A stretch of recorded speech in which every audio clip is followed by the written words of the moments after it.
Hey all, Matt here with Bobcat Bonsai, and today I have a concept horseshoe root rake, or just rake in general, that I want to work on. And I figured, why not bring you all along with me on this journey of figuring this whole thing out. So first off, we'll get to the drawing boards and get it all laid out. So as we see here, my drawing board is actually a sheet of paper. I keep a bunch of half horseshoes on hand. I make a lot of root hooks out of them, and I was thinking about it, and I was like, man, that would be really cool to make a root rake out of this as well. So the first thing we're going to do here is just get a quick sketch here around it. Nothing super fancy at all, just so that we can pull. And then I'm just going to make a little note here that that's where that's going to begin to indent. All right, so now we know at this point right here we're going to begin to get a little indent, so we don't want to go much further back than there. So my thought is, now we have this nice thickness here, so we've got that there. Now by the time we draw this down up here and get it down to a fine the fine tines on the rake, this will be very, very thin. So we're probably going to come in roughly about 1/2 inch. So if we just come here, I'm just going to kind of angle it a little bit and then mark 1/2 inch. Okay, so now at this point, at that 1/2 inch, we will come through and twist it.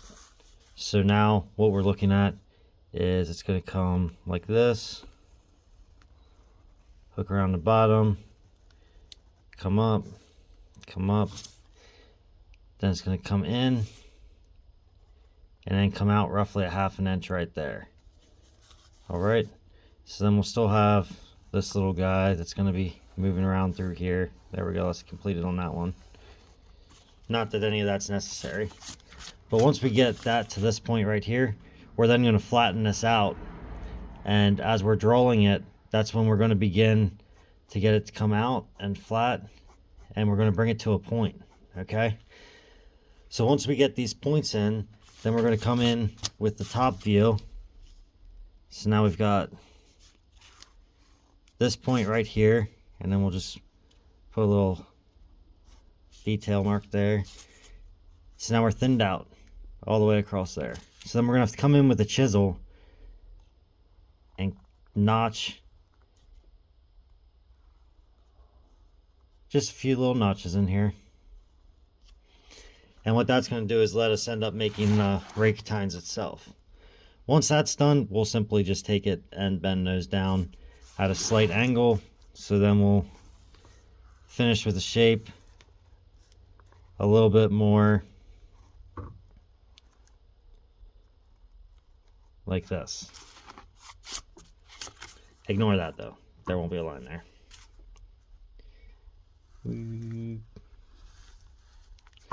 So we've got a rough idea. Now the fun part is bringing that rough idea to a reality. I'll end up setting this up on my bench so I can look at it as I'm working on it. I will need to come in here and mark this little guy. So we're going to come in,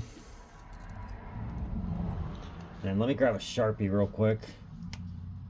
Not as a permanent mark, but just as a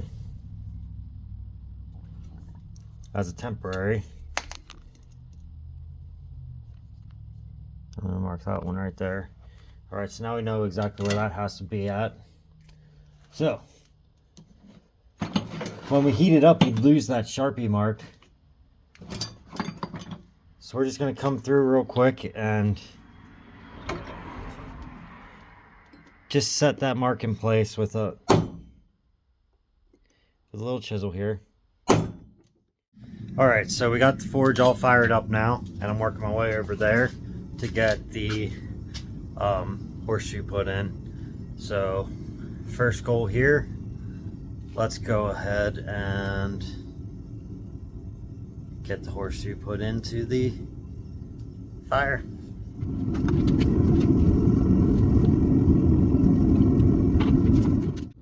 Alright, so prior to me pulling this out and getting this started up, things I'm going to be using today, I have a 4-pound sledgehammer, which I'll use for like big tapers.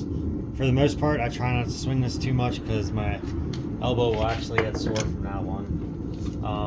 I prefer to just stick with my 2-pound sledgehammer. I love this hammer. It's one of my favorites, and I use it for everything. Then we have 2 adjustables here, which I've already sized up, so they'll be able to go right onto it and give it a little twist when it's time for that.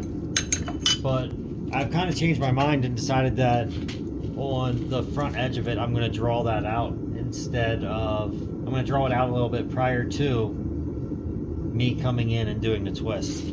So that's a little bit of a change that I'm going to be doing here. No, I'm not. No, I have to do the twist first, otherwise I'm going to lose the width. So, I'll be back with you when it's time to do some banging.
Alright guys, so we got this thing all polished up now.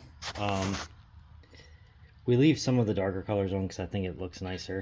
Gives it more of that forged look to it. So I try to get off most of the scale, but I leave a little bit there.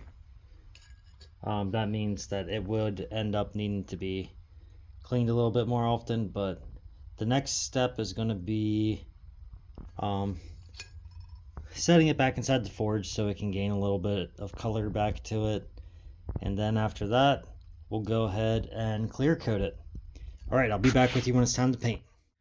So, I've got the finished root hook. And then I thought, or root rake.